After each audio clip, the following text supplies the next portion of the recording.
నా పేరు తోమల నాగేంద్ర, ఎనర్జీ వాస్తు ఎక్స్పర్ట్. ఈ వీడియోలో ఆగ్నేయ దోషం ఏర్పడితే ఎలాంటి చెడు ఫలితాలు వస్తాయి, ముఖ్యంగా మనం ఒక ఇంటిని పరిశీలించినప్పుడు 4 పిల్లర్స్ చాలా ముఖ్యమైనవండి.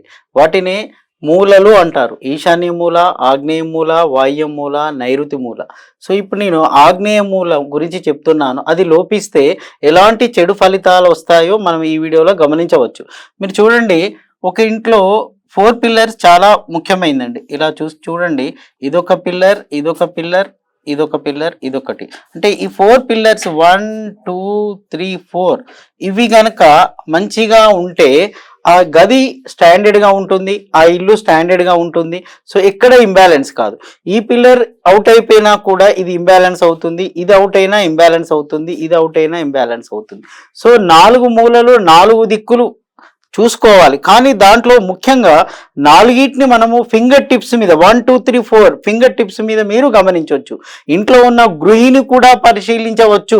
ఎక్కడ తప్పు జరుగుతుంది, మా ఇంట్లో ఆగ్నేయ దోషం ఏర్పడిందా, వాయు దోషం ఏర్పడిందా, నైరుతి దోషం ఏర్పడిందా అని తను పరిశీలించవచ్చండి. ఇది ఒక బ్రహ్మ విద్య కాదు, మనకు తెలియదేమీ కాదు. Very simple. వాస్తు అనేది సులభతరం చేయడమే నా యొక్క ఉద్దేశము. ప్రతి ఒక్క ఇంటి గృహిణి కానీ ఇంట్లో ఉన్న ప్రతి ఒక్కరు క్యాచ్ చేయొచ్చు. ఎందుకు గృహిణుల గురించి చెప్తున్నాను అంటే, వారు ఎక్కువగా ఇంటిని గమనిస్తూ ఉండడానికి అవకాశం ఉంటుందండి. అంటే మగవాళ్ళు కూడా పట్టించుకుంటారు, ఆడవాళ్ళు కూడా పట్టించుకుంటారు. సో గృహిణుల విషయానికి వచ్చేసరికి ఫింగర్ టిప్సే అది. మీ ఇంటి వాస్తును మీరే పరిశీలించుకోవచ్చు. Very very simple. ఆగ్నేయ దోషము ఇంటికి ఏ విధంగా ఏర్పడుతుందో చెప్తాను. నేనేమంటానంటే 4+1 అండి. మన 4+1 టాపిక్స్ తోటి వాస్తు మొత్తాన్ని సరి చేసుకోవచ్చు. వాస్తు దోషం ఉందో లేదో కూడా గమనించడానికి అవకాశం ఉంటుంది. సరే, మరి ఈ ఆగ్నేయంలో ఈ ఆగ్నేయ దోషము ఇంటికి ఏ విధంగా ఏర్పడుతుందో చూద్దాం. మీరు చూడండి,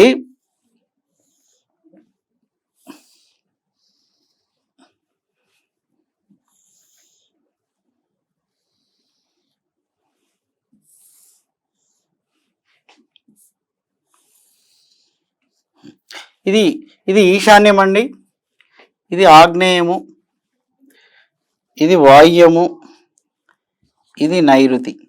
అంటే దీని ఈస్ట్, నార్త్, సౌత్, వెస్ట్.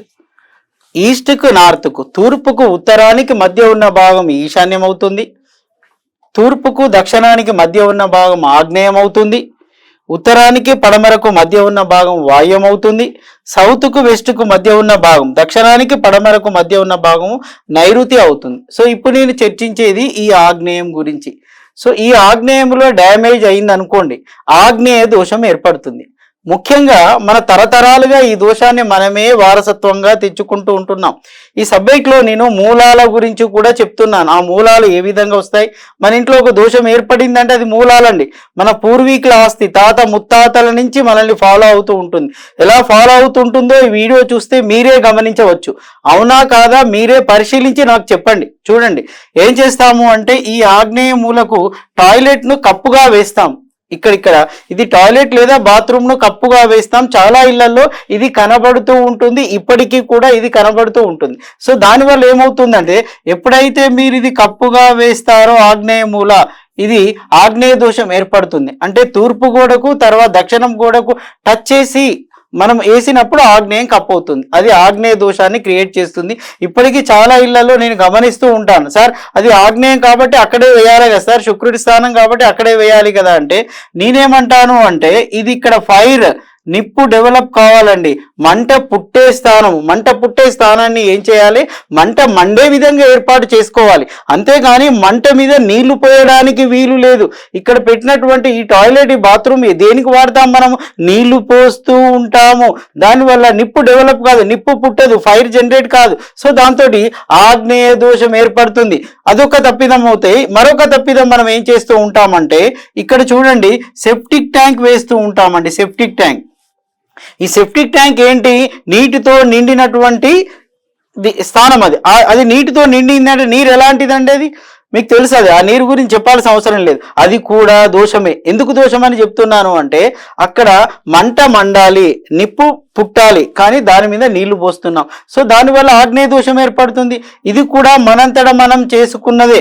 మరికొన్ని సందర్భాల్లో ఏం చేస్తాము అని అంటే, ఇలా చూడండి, ఇది ఇట్లా పెరుక్కుంటూ వెళ్ళిపోతుందండి. అంటే తూర్పు ఆగ్నేయము పెరిగిపోయింది, ఇంటికి ఆగ్నేయ దోషం వచ్చేస్తుంది.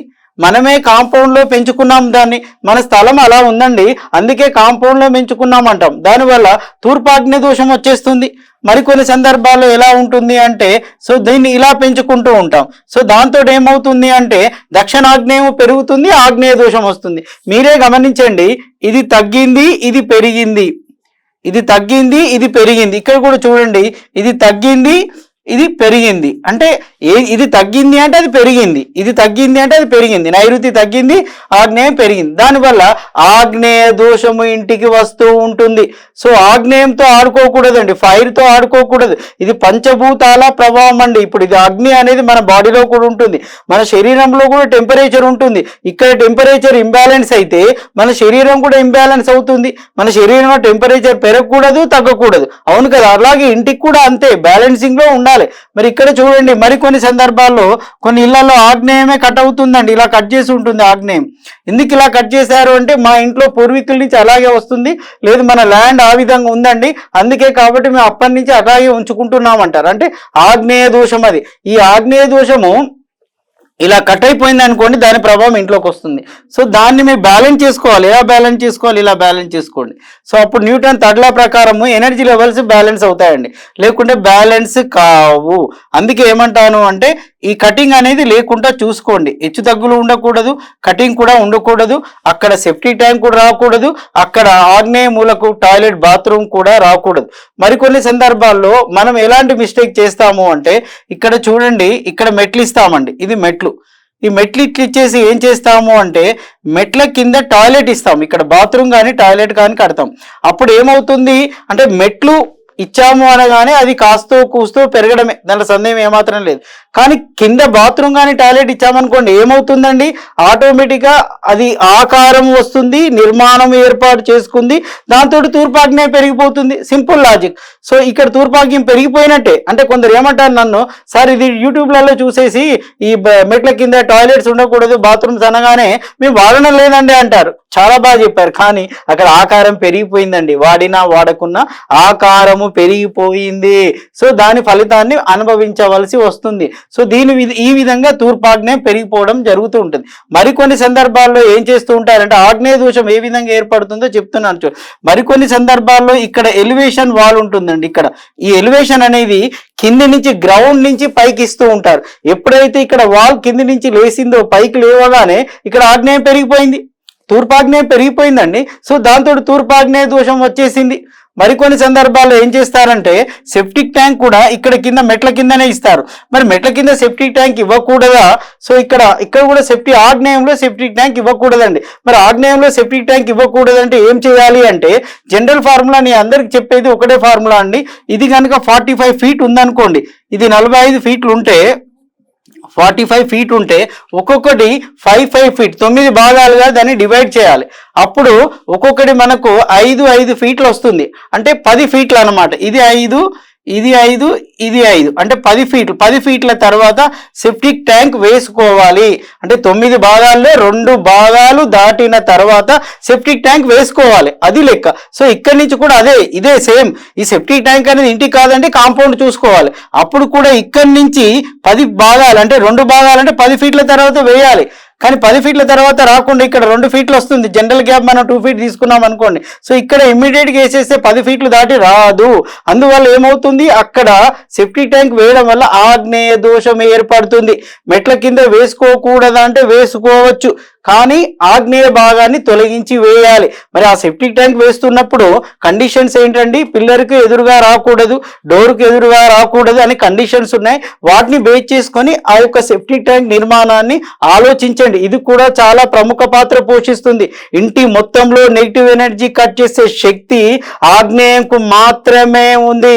ఎందుకంటే అగ్ని ఫైర్ జనరేట్ అయిందనుకోండి, సూర్యుడు వచ్చాడనుకోండి, మన ఫేస్ లో గ్లో వస్తుంది. 3-4 డేస్ 1 డే 10 డేస్ వరకు సూర్యుడు లేకుంటే మన ముఖాలు వాడిపోతాయి. అదే విధంగా ఇంట్లో ఇక్కడ ఫైర్ డెవలప్ కావాలి. మీరు చూడండి, పూర్వకాలంలో ఇక్కడ ఏం చేస్తూ ఉండేవారంటే ఆగ్నేయం దిక్కు చిన్న షెడ్ వేసి సో మంట మండిస్తుండేవారు. మంట పెద్దది, ఇల్లు చిన్నది. ఇప్పుడు ఇల్లు పెద్దది, మంట చిన్నది. అసలు కొన్నిళ్ళల్లో మంటనే లేదండి. స్టవ్ను మార్నింగ్ ఈవినింగ్ అట్లా స్టార్ట్ చేస్తారు, తర్వాత మధ్యలో స్టార్ట్ చేయరు. సో ఎందుకు అంటే ఎంత మనం ఫైర్ను జనరేట్ చేస్తే ఇంట్లో నెగిటివ్ ఎనర్జీ వెళ్ళిపోతూ ఉంటుంది. చూడండి మీరు ఫంక్షన్స్ అప్పుడు ఏం చేస్తూ ఉంటారన్నమాట, ఆర్డర్ ఇస్తూ ఉంటాం క్యాటరింగ్ వాళ్ళు ఇంట్లో ఫైర్ను విపరీతంగా జనరేట్ చేస్తారు. వాళ్ళకి ఆదాయం వస్తూనే ఉంటుంది, ఫేస్లో ఆనందం వస్తూనే ఉంటుంది, హ్యాపీగా సక్సెస్ అవుతూనే ఉంటాం. మరి మన దగ్గరికి వచ్చేసరికి ఏమవుతుంది అంటే అక్కడ స్టవ్ చిన్నది, ఇల్లు పెద్దది. సో దాంతో ఫైర్ జనరేట్ కాక ఇంటి దోషము ఆగ్నేయ దోషం అనేది ఏర్పడుతూ ఉంటుంది. అందుకే ఇది కాకుండా చూసుకోండి, మరికొన్ని సందర్భాల్లో ఈ మెట్లు ఇది టచ్ అవుతూ వెళ్తూ ఉంటుంది. చూడండి ఇట్లా వస్తుంది, తూర్పాగ్నేయం మెట్లు ఇది టచ్ అవుతూ వెళ్ళినప్పుడు ఏమవుతుంది అంటే తూర్పాగ్నేయం పరిపూర్ణంగా పెరిగినట్టే. అందుకే మెట్లను ఇది గ్యాప్ మెయింటైన్ చేయాలండి. కాంపౌండ్కు మెట్లకు టచ్ అవుతూ ఉండకూడదు, మినిమం గ్యాప్ ఇలా మెయింటైన్ చేయాలి. కానీ మినిమం గ్యాప్ అయినా ఉండాలి. అప్పుడు ఏమవుతుంది అంటే అది ఆగ్నేయ దోషం నుంచి బయటపడడానికి అవకాశము ఉంటుంది. మరికొన్ని సందర్భాల్లో చూడండి, ఇంట్లోకి వచ్చినప్పుడు ఇంట్లో ఈ మూలలో టాయిలెట్ కడుతున్నారు కొందరు, అది ఆగ్నేయం. మళ్ళీ సేమ్ కాంపౌండ్లో టాయిలెట్ కడితే ఎలాంటి పరిస్థితుల్లో మూల కట్టినప్పుడు వస్తాయో ఇక్కడ కూడా అలాంటి పరిస్థితులు ఉంటాయి. ఆగ్నేయ దోషం ఏర్పడుతుందండి. ఇక్కడ ఫైర్ జనరేట్ కావాలి, కానీ మీరు ఇక్కడ టాయిలెట్ కానీ బాత్రూమ్ కానీ కట్టుకున్నారనుకోండి ఆగ్నేయ దోషం ఏర్పడుతూ ఉంటుంది. అది కూడా తప్పే. మరికొన్ని సందర్భాల్లో ఎలా జరుగుతుంది అంటే ఇప్పుడు సౌత్ ఫేసింగ్ ఇలా అనుకోండి, ఇది సౌత్ ఫేసింగ్ అంటే ఇక్కడ సిట్ అవుట్ పార్కింగ్ కోసం ఏరియా కట్ చేస్తారు. ఎప్పుడైతే పార్కింగ్ కోసం ఈ ఏరియా కట్ చేస్తారో ఆగ్నేయ భాగము వారి ఇంటి నుంచి కట్ అయిపోయినట్టే.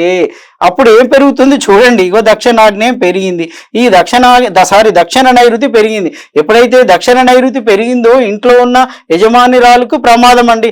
వాళ్ళు ఆరోగ్యంగా ఉండారు, వాళ్ళు సిక్ అయిపోతూ ఉంటారు, హాస్పిటలైజర్ సంఘటనలు జరుగుతూ ఉంటాయి. సో ఈ ఆగ్నేయ దోషం వల్ల ఏం జరుగుతుంది అంటే అనారోగ్య సమస్యలు వస్తూ ఉంటాయి. అమ్మాయికి పెళ్లిళ్ళు కాదు అంటే ఈ ఇంట్లో ఉన్న అమ్మాయి వేరొకరింటికి కోడలుగా వెళ్ళలేదు, వేరొక ఇంట్లో ఉన్న అమ్మాయి ఇంటికి కోడలుగా రాలేదు.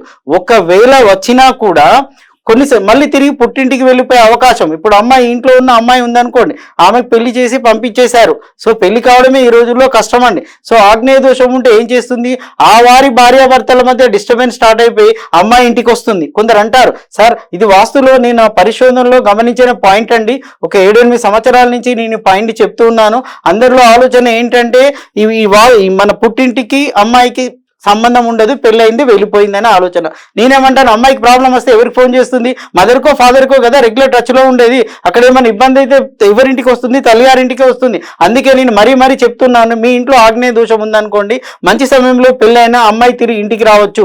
ముఖ్యంగా పేరెంట్స్ అమ్మాయి గురించి బాగా ఆలోచిస్తూ ఉంటారు. ఎప్పుడు ఆగ్నేయ దోషం, కొందరు అంటారు మా అమ్మాయికి ఇలా అయిందండి, సో మంచి అల్లుడు దొరకలేదంటే నేను అంటాను, మా అల్లుడు మంచి అల్లుడు కాదు, మరి పెళ్లి కాకముందు మంచివాడే అండి, పెళ్ళైనాక మారిపోయాడు. ఎందుకు మారిపోయాడు తెలుసా, మీ ఇంట్లో ఆగ్నేయ దోషం ఉంది కాబట్టి అతను మారిపోయాడు. అంటే వీళ్ళు విడిపోవాలి, గొడవలు పెట్టుకోవాలి, కొట్లాటలు పెట్టుకోవాలి. సో కోర్టు కేసులు ఇవన్నిటి కారణం ఆగ్నేయ దోషమే. మీరు ఎప్పుడైతే మీ అమ్మాయి గురించి విపరీతంగా ఆలోచిస్తున్నారు అంటే మీ ఇల్లు మాత్రమే తప్పు అంటాను, మీ ఇంట్లోనే దోషం ఉంది అంటాను. ఇది పచ్చి నిజం అండి. 100 కేసులు స్టడీ చేసిన తర్వాత కేస్ స్టడీలో చెప్తున్నాను. ఇది మీరు జాగ్రత్తగా హ్యాండిల్ చేస్తే అక్కడ అమ్మాయి ప్రశాంతంగా ఉంటుంది. నేను ఇక్కడ సెట్ చేస్తే అమెరికాలో సెట్ అయిన వాళ్ళు ఉన్నారు. ఇది విచిత్రం. అంటే పేరెంట్స్ ఇల్లు ఇక్కడ ఉందిగా ఇక్కడ సెట్ చేశాను, అక్కడ వైఫ్ అండ్ హస్బెండ్ చాలా హ్యాపీగా ఉన్నారు. అందుకే ఏమంటున్నానంటే ఆగ్నేయ దోషం అనేది ఇంట్లో లేకుండా జాగ్రత్త వహించండి. ఈ దోషాలు ఉంటే ఏం కాదు అనుకోకండి, దీనివల్ల మానసిక సంఘర్షణ ఉంటుంది.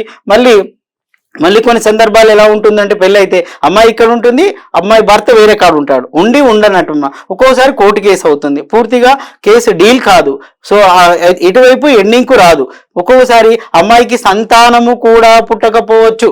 కారణం ఇదే. అంటే పేరెంట్స్ ఆలోచించాలి కదా. మీరు అనొచ్చు వీడు ఇతనెవరండి, అమ్మాయికి సంతానం లేకపోవడానికి తల్లిగారింటికి సంబంధం ఏంటి అని అనొచ్చు. కానీ అమ్మాయి పేరెంట్స్ బాధపడాలి కదా, అంటే ఆ లింక్ కూడా ఉంది. ఇవన్నీ అనుభవంతో చెప్తున్నాను. నాగరికి ఎవరైనా వస్తే ఫస్ట్ అమ్మాయి ఇల్లునే చెక్ చేస్తాను నేను, ఎందుకంటే మన ఇల్లు హ్యాపీగా ఉందనుకోండి వాళ్ళు కూడా చాలా హ్యాపీగా ఉంటారు. అందుకే పేరెంట్స్ ఆగ్నేయ దోషం లేకుండా మీరు గమనించండి.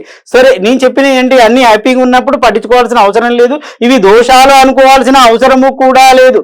కానీ ఒక దృష్టి పెట్టండి, ఎందుకంటే ఇంట్లో ఉన్న అమ్మాయిల స్థానం ఇదే. సో మదర్ తర్వాత బయట నుంచి వచ్చే కోడల స్థానం కూడా ఇదే అండి. ఆ కోడలు హ్యాపీగా ఉండాలన్నా ఇంట్లో ఉన్న అమ్మాయి కోడలుగా లేదా బయటికి వెళ్ళాలన్నా కూడా ఆగ్నేయంలో ఈ దోషం ఉండకుండా ఉండాలి. అందుకే పూర్వకాలం చూడండి మంట విపరీతంగా పెడుతూ ఉండేవాళ్ళు, అప్పుడు సమస్యలు లేవు. ఇప్పుడు కలుస్తూ సార్ మా పూర్వకాలంలో ఇవి లేవండి, ఇప్పుడు ఎందుకో విపరీతంగా వస్తున్నాయి ఎందుకు అంటే, పూర్వకాలంలో ఇంటి ముందు ఇల్లే చిన్న ఉండేది, ముందు ఒక షెడ్ లాగా ఉండే ఆగ్నేయంలో ఫైర్ జనరేట్ చేసేవాళ్ళు, విపరీతంగా మంట మండేది. అందుకే ఆ మంట ప్రభావం ఆగ్నేయ దోషాన్ని తొలగించింది. ఈశాన్య మూలంలో బావి ఉండేది, పెద్ద బావి ఉండేదండి, అప్పుడు ఇల్లు చిన్నది బావి పెద్దది, దాని మూలంగా నైరుతి దోషం తొలగిపోయింది, అందుకే సత్ఫలితాలు వస్తూ ఉండేవి. మరి ఇప్పుడు ఎందుకు ఇలా జరుగుతుంది అని అంటే, ఇప్పుడు బిల్డింగ్ పెద్దది, సో మంట చిన్నది, సో కొన్ని ఇళ్ళకి వెళ్ళినప్పుడు ఆ ఫైరే కనబడదు వాళ్ళ ఇంట్లో నాకు, సో దానివల్ల అనారోగ్య సమస్యలు వస్తూ ఉంటాయి. అనారోగ్య సమస్యలు అంటే రిపీట్ గా వచ్చేటివి అనారోగ్య సమస్యలు అండి, చిన్న చిన్న సమస్యలు అనారోగ్య సమస్యలు కాదు.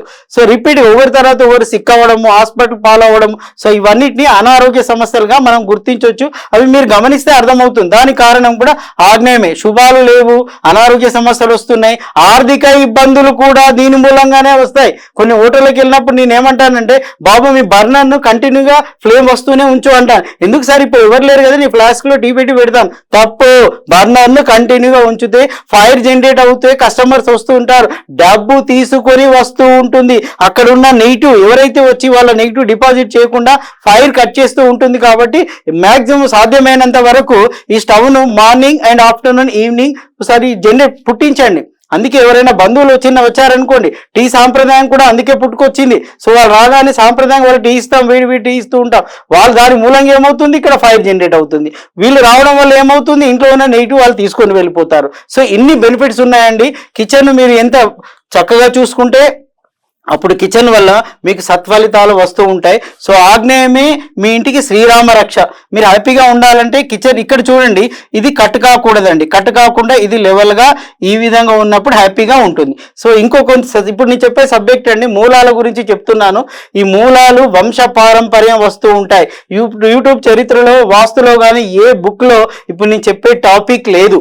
ఎందుకంటే కొంతమంది నన్ను అడుగుతూ ఉంటారు, సార్ ఇది ఏ గ్రంథంలో ఉంది అంటే, ఆ సమకాలీన పరిస్థితుల్లో బట్టి రచించిన గ్రంథాలు, పుస్తకాలు అవి. ఇప్పుడు బిల్డింగ్స్ మారిపోయాయి, రోడ్లు మారిపోయాయి, సో ఇవన్నీ అపార్ట్మెంట్స్ అవి వచ్చేసాయి. సో ఇప్పుడు దీనికి అనుకూలంగా వాస్తుకు యాడ్ చేసుకోవాలి సబ్జెక్టు. సార్ ఇది వాస్తులో ఉందా, ఏ గ్రంథంలో ఉందంటే యాడ్ చేసుకుంటూ వెళ్ళాలి. సో ఒక 50 ఏళ్ల క్రితం 100 years క్రితం కనిపెట్టే సైంటిస్టులు కనిపెట్టినే కాకుండా ఇప్పుడు కూడా కనిపెడుతున్నారు కదా, ఇప్పుడు కూడా ఎందుకు అది యాడ్ చేసుకుంటూ వెళ్ళిపోవాలి. వాస్తులో కూడా కొత్త టాపిక్స్ కనిపెట్టడము అంటే వాస్తు పండితులు వాళ్ళ పరిశీలన ద్వారా చెప్తూ ఉంటారు. సార్ ఈ బుక్ లో లేదు, ఆ గ్రంథంలో లేదు కాదు. సో దానికి యాడ్ చేసుకుంటూ వెళ్ళిపోవాల్సిందే సబ్జెక్టు శాస్త్రం అండి. సో ఇప్పుడేం చెప్తున్నాను అంటే మూలాల గురించి చెప్తున్నానండి. ఈ ఆగ్నేయ దోషం ఏర్పడితే మీరు చూడండి, ఈ మూలాలు ఎలా ఉంటాయంటే వంశ పారంపర్యం వస్తూ ఉంటాయి. సింపుల్ గా మీరే టెస్ట్ చేసుకోండి మీ ఇంట్లో ఆగ్నేయ దోషం ఉందా లేదా అని. ఎందుకంటాను అంటే చూడండి, మా నాన్నగారికి 2 కూతుర్లు అండి. ఒక పెద్ద కూతురుది మ్యారిటల్ లైఫ్ డిస్టర్బ్ అయిపోయింది. అంటే మా తాతగారికి 2 కూతుర్లు, తాతగారిలో పెద్ద ఒక కూతురుది మ్యారిటల్ లైఫ్ డిస్టర్బ్ అయిపోయింది.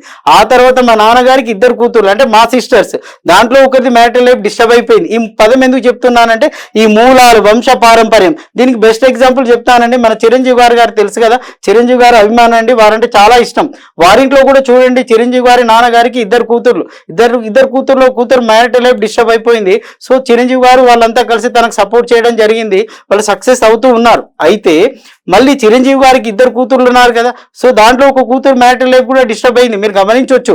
అంటే ఇలా ప్రముఖ స్థానంలో ఉన్నవారే కానీ సెలబ్రిటీసే కానీ ఎవరే అంటే మూలాలు తంతు. ఇప్పుడు మన నాగబాబు గారి కూతురు కూడా మ్యారిటల్ లైఫ్ కాస్త డిస్టర్బ్ అయిపోయింది, మీకు తెలుసు. ఎందుకు ఈ పదాలు చెప్తున్నానంటే వంశ పారంపర్యము ఈ మూలాలు వస్తూ ఉంటాయి. మీకు ఏ గ్రంథాల్లో ఉన్నాయండి నేను చెప్పినాయి, అవునా కాదా చెక్ చేసుకోండి, బ్యాక్ వెళ్ళిపోండి, మీ తాత ముత్తాతల్లో జరిగిన సంఘటనలు చూసుకోండి, ఆ మూలాలు మిమ్మల్ని ఫాలో అవుతున్నాయి. అందుకే ఈ మూలంలో ఏమైనా డ్యామేజ్ ఉంటే ఇమ్మీడియట్ గా క్యాచ్ చేస్తుంది. నాకు ఇమ్యూనిటీ పవర్ తగ్గిపోయింది అనుకుందాం, నేను ఒక హాస్పిటల్కి వెళ్ళాను, 2 హాస్పిటల్కి వెళ్ళినప్పుడు నాకు ఇమ్యూనిటీ తక్కువ ఉంటే పక్కవాడు దగ్గాడు అనుకుని తొందరగా క్యాచ్ అవుతుంది. ఈ పక్కన ఉన్న వాడికి ఇమ్యూనిటీ పవర్ ఉంది, క్యాచ్ కాదు. ఇక్కడ ఆగ్నేయ దోషం మనకు తాత ముత్తాతల నుంచి ఉన్నప్పుడు తొందరగా క్యాచ్ అవుతుంది. దీని మూలంగానే ఇంటికి దోషాలు ఏర్పడుతూ ఉంటాయి. సో దయచేసి మీరు అవునా కాదా పరిశీలించుకోండి ఆగ్నేయ దోషం. ఎందుకంటే అమ్మాయిలకు పెళ్లి కావడం వాళ్ళు హ్యాపీగా ఉంటేనే పేరెంట్స్ హ్యాపీగా ఉంటారండి. వాళ్ళు ఎంత డెవలప్ అయినా, ఎంత పెద్ద లీడర్లు అయినా, ఎంత పెద్ద సెలబ్రిటీస్ అయినా అమ్మాయి జీవితం బాగలేకపోతే బాధపడుతూ ఉంటారు, ఎవరైనా కానివ్వండి. అందుకే ఈ పాయింట్ గురించి నేను నొక్కి చెప్తూ ఉన్నాను. సో మీరు ఇంట్లో ఈ విధంగా కట్ అయిన భాగాన్ని ఏం చేసుకోండి, ఇప్పుడు ఈ సౌత్ ఫేసింగ్ అనుకోండి. సో ఇక్కడికి వచ్చినప్పుడు పార్కింగ్ అంటే నేను ఏమంటాను, సో ఇక్కడ దీన్ని కూడా పైన ఆర్చ్ లాగా డిజైన్ చేసుకోండి. సో దానివల్ల ఆగ్నేయం దోషం అనేది కట్ అవుతుంది. సాధ్యమైనంత వరకు ఇలాగే సౌత్ ఫేసింగ్ ఇళ్లలో కిచెన్ ఇక్కడే పెట్టాలండి. సో మీరు ఇక్కడ మెయిన్ ఎంట్రన్స్ ఇచ్చుకోండి, తప్పులేదు. సో ఇక్కడ కిచెన్ పెట్టలేదు అనుకోండి, ఫైర్ జనరేట్ కాదు. సో దానివల్ల సమస్యలు వచ్చే అవకాశం ఉంటుంది. సో ఇక్కడ కిచెన్ పెడతామంటే దాని ఫ్రెండ్ మాత్రమే. సో ఈ విధంగా ఆగ్నేయ దోషం అంటే మెట్ల కింద టాయిలెట్ ఉండడం ఆగ్నేయ దోషం. ఒకవేళ వచ్చింది టాయిలెట్ తీసేయమండి, ఎలివేషన్ ఉందనుకోండి, ఇప్పుడు దీనికి ఇక్కడో పిల్లర్ ఇచ్చేస్తే ఇక్కడో పిల్లర్ కూడా ఇచ్చేసుకోండి, అప్పుడు అది బ్యాలెన్స్ అవుతుంది.